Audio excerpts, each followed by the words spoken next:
Hello and welcome to my Game Week 19 team selection drafts. Now Game Week 18 is still going on, there's 2 games left to go and one of them is currently at half time, so 1.5. But I do only have one goalkeeper to play and that's for the Chelsea game, so I figured I'd do this video now because Game Week 19 is literally just tomorrow. There's no time really at all. You'd think they'd just morph this into one massive game week and we could have had a couple of teams with triple game weeks. But no, I've done it like this, so there's literally no time. Now, I've done 3 drafts. All of them have just 2 transfers made, so that's a -4 on all. I did think about doing a -8, but that was just too much. But anyway, first, let's go through how I'm getting on Game Week 18 so far, and then we'll go into the drafts. Now, as you can see, currently, I've only got 54 points, which, to be fair, is okay.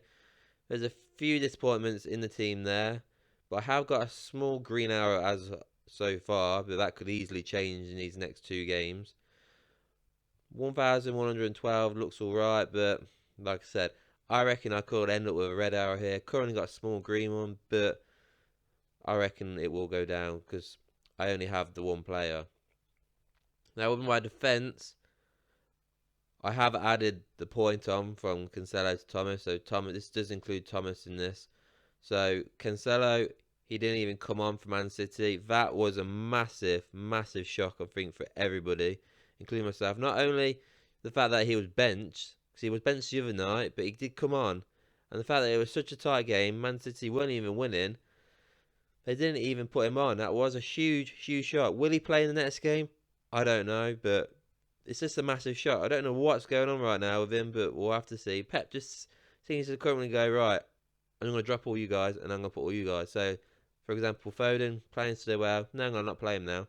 Mahrez, no, getting a look in. Suddenly he's playing all the time. It's just crazy at the minute going on at Man City. I hate it. All FPL managers clearly hate it. But Luke Shaw, though, look at that. 9 points. He's been a brilliant buy in these last 2 games. Clean sheet, 3 bonus points. Absolutely buzzing. And he's playing centre-back, which is insane. So, yeah, really happy with that. Kieran Trippier, another clean sheet. I mean, the guy is an absolute machine. That's all I can say. An absolute machine. And he out bonus points as well.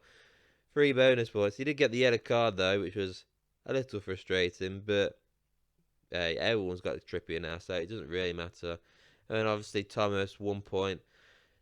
I mean, if you're Leicester fan, you'd be disappointed with that game because, I mean, 2 own goals from the centre-back. I mean, I'm just glad I didn't have him. I got Thomas. That's all I can say on that. And then on my final defender, I brought in, that was my transfer for Reece James. I brought him in because he plays 90 minutes every game. He has done anyway so far this season. And David Moyes must have clearly been one of the few people who clicked on one of my videos, saw it and gone, nah, I'm going to drop him for this game. Nothing out of him, which to be fair was a blessing in disguise because in the end West Ham got battered by Brentford, so got away with that one. In the midfield, I'll go with Andres Pereira first. 5 points on the bench. It's always good to when you miss out the points, but he was never in my plans to start. I forgot to put him as my first substitute, but even then, that wouldn't have mattered because all of them going to play anyway. It's just more luck than anything. So yeah, it's disappointing I didn't get any points, but some people have got him in, and I kind of got lucky because originally the goal went down as his, but in the end it got chalked off as an own goal, and he only got the assist, so got lucky there. Almiron, quite a game from Almiron. Bit surprising because they were at home to Leeds. I thought they might get a few goals in this. Nothing, just my luck really. I put him on the bench, he scores, put him on my team, nothing, just got that extra point for a clean sheet. That was nothing really. Rashford, I mean, we're all shocked when we saw him on the bench. Apparently he was benched because he was late to a meeting. So he should be starting the next game, hopefully. But we'll still take the goal. I mean, he ended up having 2 goals at one point, got 1 chalked off for handball, and then he ends up getting a yellow card not long after. I mean, instead of having a brace, we've ended up with 1 goal and 1 yellow, so could have been more. But considering he didn't come on until the second half, definitely take it compared to when you look at the guy next to him, Kevin De Bruyne. Even here, I'm actually lucky that I got 1 point because Kevin De Bruyne could easily have been sent off in that game with his challenge on his countryman. Was it Oana? Is his name? Could easily got sent off there. He did create a few decent chances for Haaland to score, but so far, the last 2 games I've had him, yeah, 3 points. Kevin De Bruyne has been pretty poor. And obviously, when I watched in the World Cup, I did think he was pretty bad as well. So, not been the best buy so far, but it is what it is. Then finally, there, Martinelli. I mean, Arsenal have surprised me, to be fair. I did think the first 2 games after the World Cup were tough. They've ended up beating both West Ham and Brighton. Score 4 goals against Brighton is impressive. I was happy with Martinelli that he scored the goal, but at the minute I'm struggling to watch Arsenal because I did say I was strongly considering putting Odegaard back in my team, and obviously Odegaard got a goal and assist again, so that's like 20 something points I missed out on the last 2 weeks, which is really frustrating. Up front now, Mitrovic, he missed a penalty. I mean, the guy's missed quite a few penalties, hasn't he? It's really frustrating.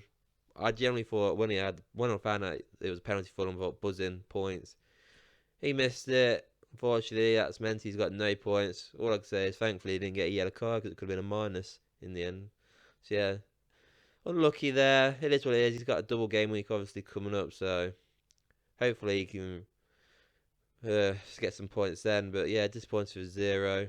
Haaland, just the 1 goal. Bit surprising really, but you know, they only scored 1 goal, Man City.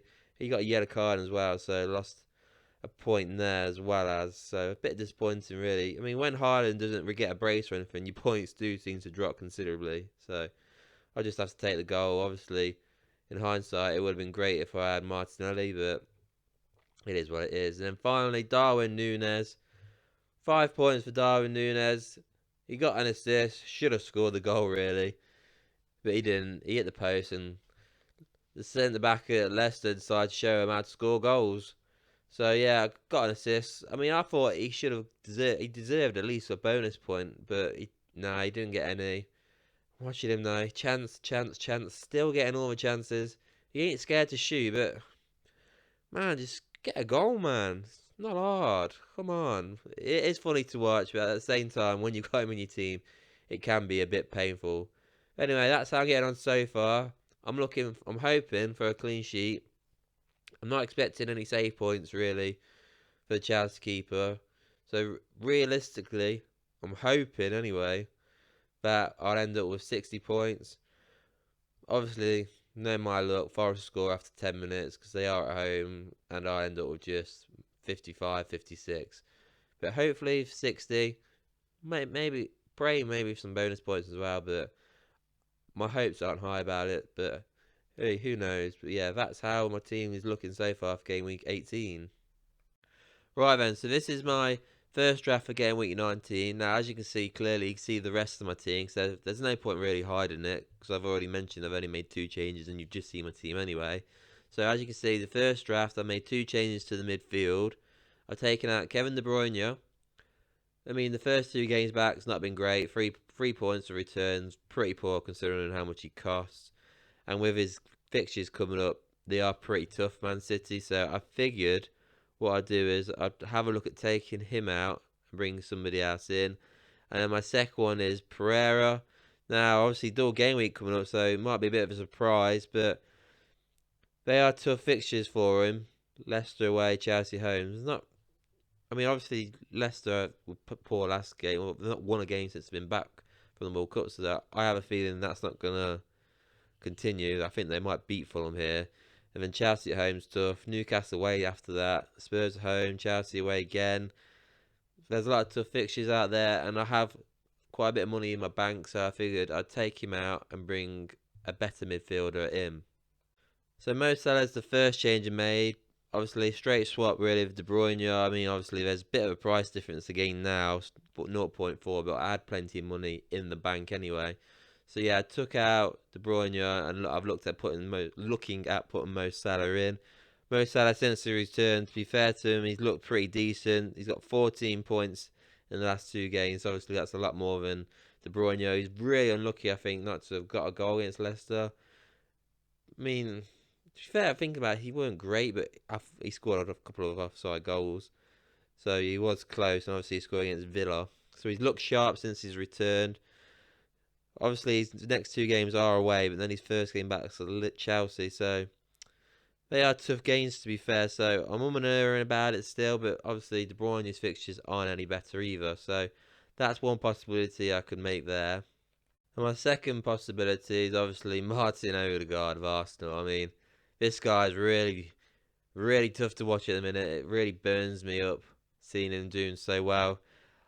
At the start, as I was doing my drafts before game week 17 while the World Cup was on, I was looking at Odegaard and I was like, he's playing really well. He's really underrated. I know a lot of FPL people don't seem to want to rate him because his XG is not this and that. But if you watch him play, he's such a good player and he gets points all the time. He's actually unlucky sometimes. Like he'll be the he'll pass to the person who gets the assist and then they'll score. So it doesn't look good. But he is improving a lot. He's improved a lot this season. So I generally considered putting him in. This is how really my team. Well, obviously without this West Ham guy, I would have had James in or something. But this is more or less how my team would have looked originally. But I I didn't gamble. I just didn't think Arsenal were going to do well against West Ham and Brighton. How wrong was I? Because Odegaard's absolutely smashed it. So he's generally somebody you have to consider putting into your team. So with my second draft, I took one out the back and one up top this time. So obviously Cancelo is an option that I'm thinking about taking out. I mean, 2 games in a row now not to be in the starting lineup is pretty surprising, really. And obviously, off the back of a poor World Cup he's had as well. Will this continue? I'm not sure. It's infuriating, really, that Man City aren't the first team for game week 19, so we can know before we make transfers. But this is obviously going to be a gamble. But he's a premium defender. Premium defenders clearly aren't really working this season. And this guy's another example. It's 50-50 will he play. So obviously for now I've took him out just because in this draft I didn't like the fact that he's not playing. It's frustrating. So I figured I'll have a look at what it's like taking him out. And then up top I've took out Darwin Núñez here. This is more of a frustration one if I was to take him out.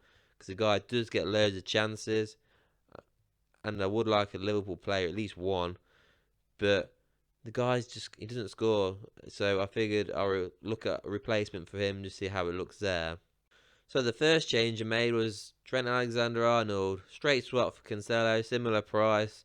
Obviously it doesn't affect me. This is something I'd always look at doing if Cancelo got injured, which I thought would be the only way I'd take him out. But obviously if he can't get in the Man City team, then obviously I'd take him out for Trent Alexander-Arnold, who in my opinion has had a much poorer season, but he's always guaranteed to start for Liverpool.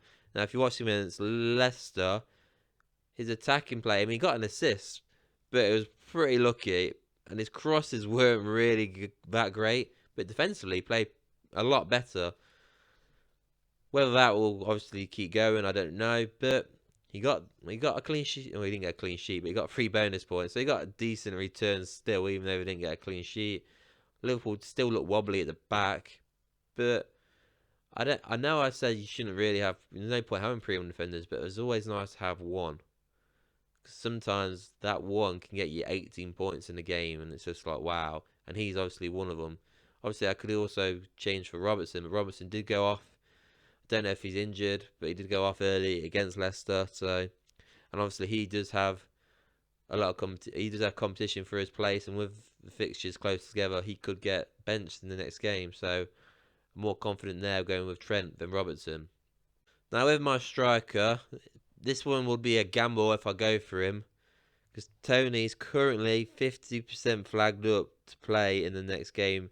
As right at the end of the game against West Ham, he did actually go off injured, which is a little frustrating, because if he didn't, then for sure it'll make it probably an easier decision if I ever do decide to take out Darwin and go for somebody like a Tony. Now, Tony, they do have Liverpool at home next game, but Brentford have looked good since they've returned. And Liverpool, they still look shaky at the back. I didn't really think Tony will get many points, obviously, in the coming weeks, hence why I didn't put him on my team. But he scored against Spurs, so we got a decent return there. I'm obviously frustrated though we got a yellow card. And then against West Ham, it was brilliant. Smashed it, got 12 points there.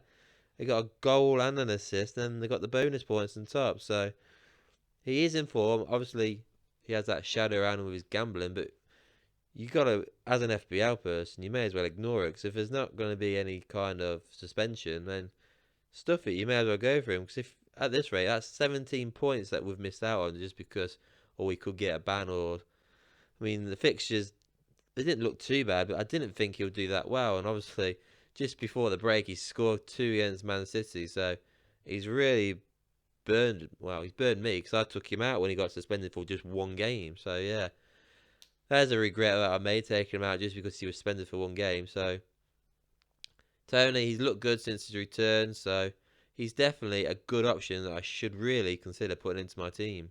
Right then, so in my final draft, again, I've taken out Pereira in the midfield, poor Pereira. And I've also gone for another striker to come in, but this time, instead of taking out Darwin, I've looked at maybe just taking out Mitrovic, which might be a bit of a shocker or surprise if I did do that. But I've just thought I'll play around and see how it looks. Now, with Pereira, I've already explained why I thought about taking him out. Tough fixture coming up, and really, if you think about it, obviously Mitrovic plays for the same team. It's pretty much the exact same reasons. It's just they are tough fixtures. Leicester away is not really easy. Obviously, they're not in great form, but I think they'll do well in that game. Chelsea at home, Chelsea aren't easy. Newcastle away, that isn't easy. Spurs at home, tough. Chelsea away, tough. You're looking at all the way up to game week 23 before they play Forest at home, where you're thinking, ooh, that looks good. So realistically, I could take him out and then bring him back in then. So that's why I'm thinking maybe take him out. Yes, he's got the double game week, but if he blanks against Leicester, 2 points. If he blanks against Chelsea, 2 points. And if he gets a yellow card in one of those games, that's just 3 points. So not really a great return that could be. It could be pretty pointless really having him in. So you might as well go for maybe a striker that's probably got an easier fixture. Only the 1 game though, but it could easily get you a handful of points.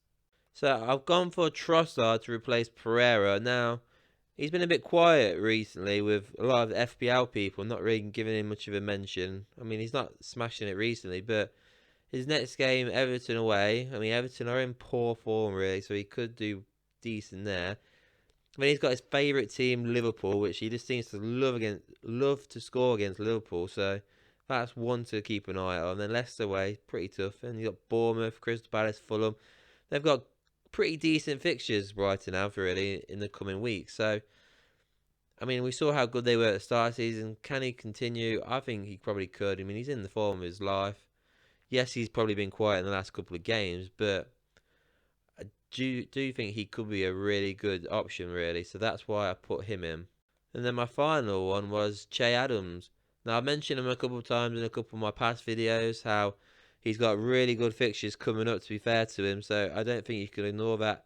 He does score in these games where he's got more chances. So obviously, next game is Forest at home for Southampton. Che Adams can score in that. He did get an assist in the last game as well. Got to point that one out. So I did say he could get a return in that game against Fulham, and he did get an assist. So fair play there. Then obviously he's got Everton away, good fixture. Villa, Brentford, I mean they're a bit tougher, and then Wolves at home.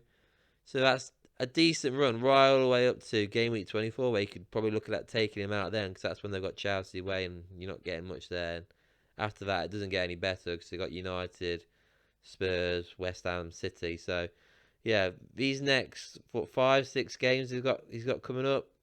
It's 5 games, but these next 5 games he's got coming, I think he could get a couple of goals in those games. So he's definitely a differential I'm looking at going for. I mean, I keep looking at him. I've been looking at him for the last 2-3 weeks now. So that's why I put him in. Like I said, Mitrovic's fixtures, they're not great. Obviously, he did really well against the better clubs at the start of the season, but I think now maybe the better clubs are looking at Fulham in a different way from when they did at the start of the season. So that's why I'm maybe looking more like a Che Adams to go for, as a little bit of a gamble. And there you go. That is my 3 drafts for game week 19. Obviously, there's a lot of decisions I've got to make, and I've got a short time making them. I hope maybe there's some plays in there you've seen and you think maybe that's a good idea, or no, that's a bad idea actually. But hopefully I've given you some ideas anyway. So please don't forget to like and subscribe. I do hope you like that video, and I'll see you all on the next one.